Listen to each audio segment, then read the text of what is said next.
In the last 72 hours, the Dow dropped 800 points. The S&P 500 went red for the year. All Magnificent 7 stocks are in the red, and Bitcoin just had one of the worst months it's had since the 2022 crash. And last night, the President of the United States told Congress that the tariffs are going to replace your income tax. Something broke. And today I'm going to show you exactly what is happening and why it's only going to get worse, and what the smart money is doing right now that you are not. First, let's dive into this crash and what the hell has been going on these past couple days, because there's the layout here. Because if you're only checking your portfolio once a week, you might not realize how bad these last few days have been. Monday, the Dow Jones dropped 821 points. That's 1.66% in a single day. Look, that doesn't sound like a lot, but the S&P 500 also fell 1.04 points, putting it in the red for 2026. The Nasdaq also dropped 1.3%. And the Mag 7 stocks have collectively lost 6.3% in 2026 so far. Microsoft is down 17%, Amazon down 13.9%. This wasn't some random Tuesday sell-off. No. This was a response to three things converging at the same time. The Supreme Court struck down Trump's IEEPA tariffs on Friday. His entire trade policy gone, just wiped out just like that, folks. Then, the second thing that happened and converged is Trump responded by invoking a 1974 law to impose new tariffs, 10% on everything, threatening to potentially go to 15%. So he went in and now is saying, hey, we're going to potentially implement all of these things, and he's going to replace those taxes with tariffs. And the last thing is that AI disruption fears accelerated after DeepSeek showed you don't need 200 billion in capex to compete. Each one of these alone would move markets, and all three in 72 hours. Well, that wasn't just a slight dip. This is the start of something. So, of course, last night we had the wonderful State of the Union with Donald Trump, and he said, I'm quoting him, that tariffs will, quote, substantially replace the modern day system of income tax. Now, let that sink in here, folks. The president just told 330 million Americans that the way the government gets funded is about to fundamentally change. And this is where I think it gets very interesting, because obviously they've been saying, and the tariffs have been kind of a negative headline, and everybody is feeling the pain in America right now. But if you tell the American people that, hey, we're going to start to use tariffs to fundamentally change how the entire economic system works, everybody's ears are going to start to perk up, and everybody's going to wonder, how is this actually going to go through and process, right? Because now here's where we're going to go into the Congressional Budget Office and really dive into what they've said, because I took a dive into all this, so you really didn't have to go through and read this entire document and the budget and economic outlook for the next decade. But here's their projections at a glance and really what they said. This will result in a lower real GDP. This is where the bipartisan agency has said about these tariffs, right? Because this is obviously GDP, government spending, all of that. So the growth might be limited, but they will cost the average American household approximately $400 more per year. Look, $400 is not a ton, but it will increase the cost. And over a 12-month period, what? Do you really feel that $400? I don't know. This is the largest effective tax increase since 1993. So, while President Trump is saying that tariffs will replace your income tax, the CBO is actually saying that the tariffs will effectively add a tax on top of what you already pay through higher prices on imported goods.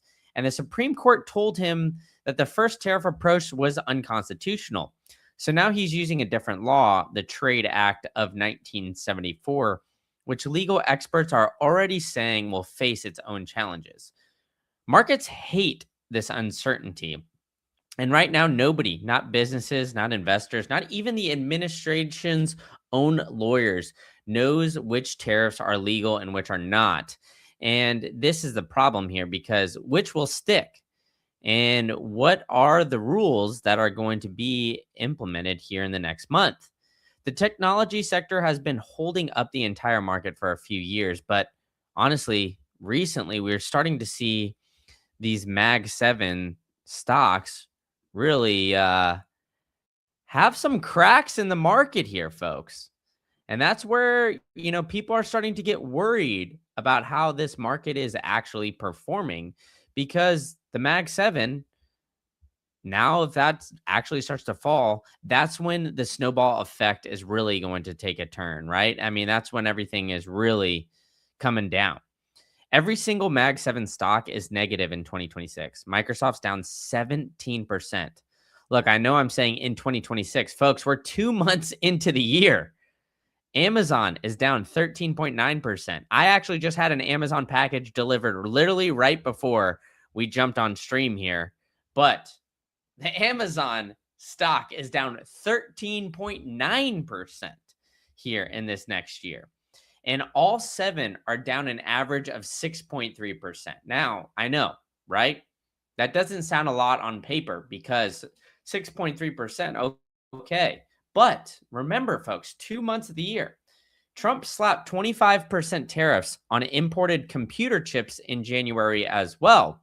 And this sent everybody in a tizzy, folks. It had everybody running wild, running like a chicken without a head because the market does not like that uncertainty. And this tariff that Trump slapped on computer chips, this is causing all of the Mag 7 to show cracks. DeepSeek showing that that you can build a competitive AI model for a fraction of what these companies are spending. And then tonight, we're going to see the NVIDIA earnings here in a few hours.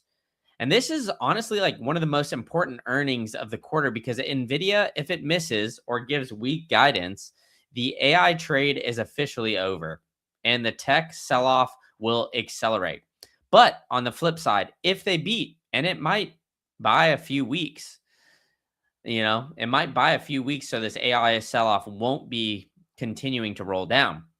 But the structural problems, the tariffs on chips, the AI spending questions, elevated evaluations, those questions won't go away.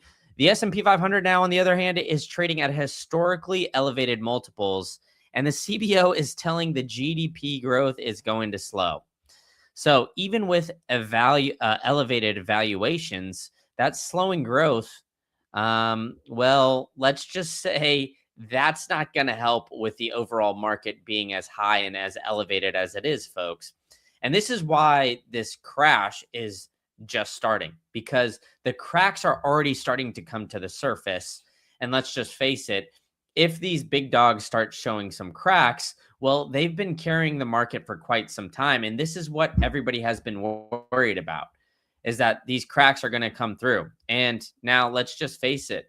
Look, I love Bitcoin and, I don't talk about it too much on this channel, but Bitcoin has the overall liquidity market just forward looking for everybody.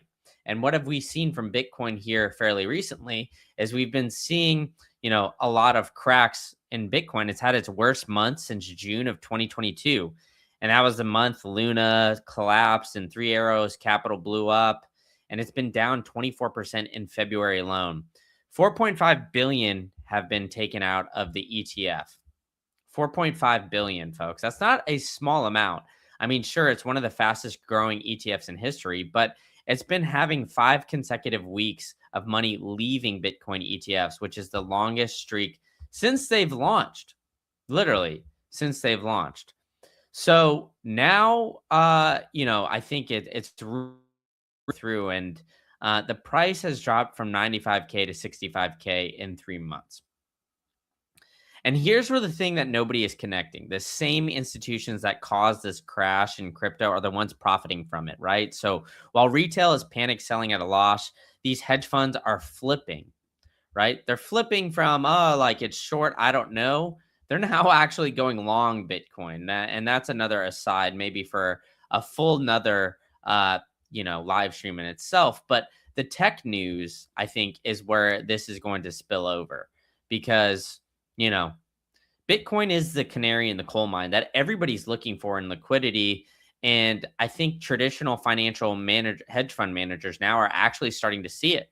I mean, I don't just think, I know. I mean, if you're hearing this in other podcast interviews around from other sectors, they're all looking at Bitcoin and crypto, for lack of a better term here, as essentially the liquidity index because they are so correlated with the liquidity of the overall market that if liquidity gets sucked out a little bit, the first thing that you see a dip in is Bitcoin. So these Wall Street bros are now starting to use this as a way to understand how liquidity is going to affect the greater market here. And the greater market's actually delayed. Before it was, all right, the stock market's the leading indicator. Well, now it's Bitcoin in the crypto markets because they're 24/7, 365. So what else are we seeing as a potential leading indicator here for people worried about the overall economy? Well, we've got gold, right? Gold has tapped in these record rallies for quite some time, folks. Gold has been seen, right? So if gold is hitting that all-time high, over 5,500 an ounce, central banks, especially China, are buying at record pace. Institutions are starting to move to gold. That's a risk-off signal. And also, we've seen cash. Warren Buffett is sitting on the largest cash position in Berkshire Hathaway's history. Look, the greatest investor alive has been holding cash instead of buying stocks. You got to pay attention. Look, I mean, for better or for worse, Warren B., he's been ahead of the markets, right? He's closest to the money printer. He knows. And these hedge funds are now going net long on Bitcoin. They're buying the dip from retail. And they've been net short equities. They are positioning for more downside in stocks.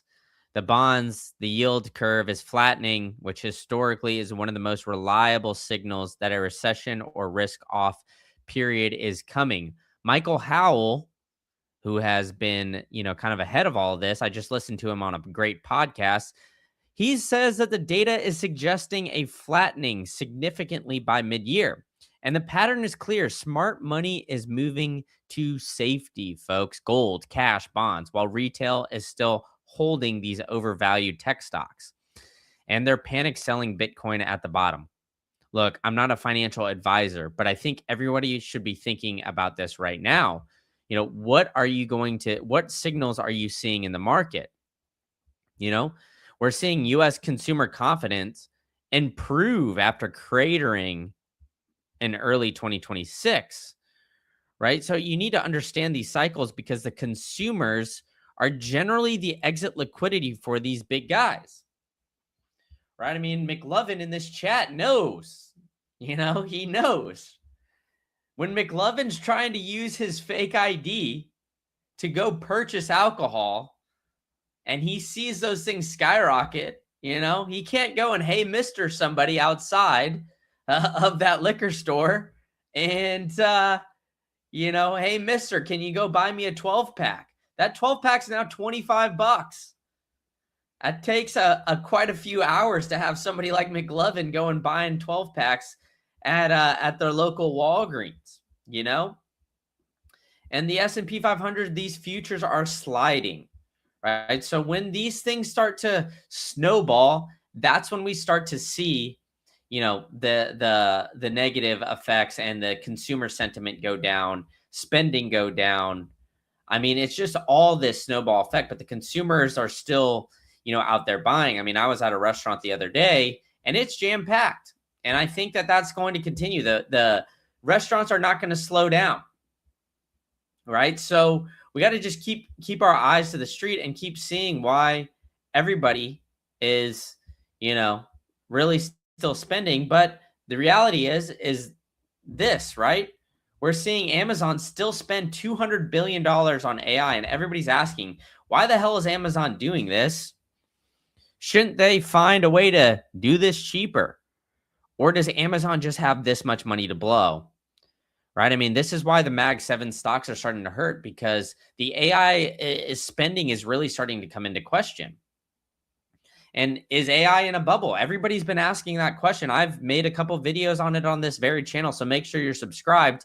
But either way, let me know in the comments what you guys think of the Mag 7, spending this much money on AI. Like, is it honestly worth it? The DeepSeek news really honestly kind of proves otherwise.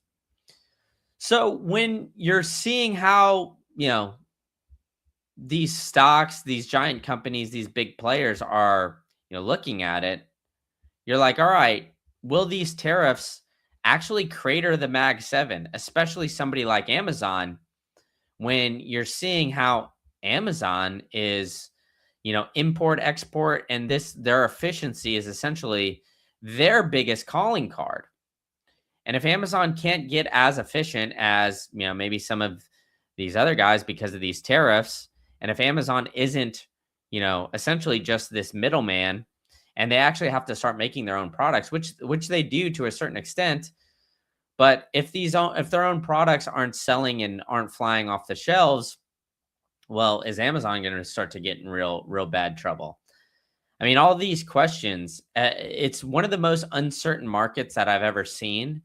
And, I've done deep research on historical models, on historical markets, and I'm, keep feeding, all this information to everything that I'm seeing here. And to be honest, like, I think this is just, quite frankly, one of the most uncertain times that we've really been in.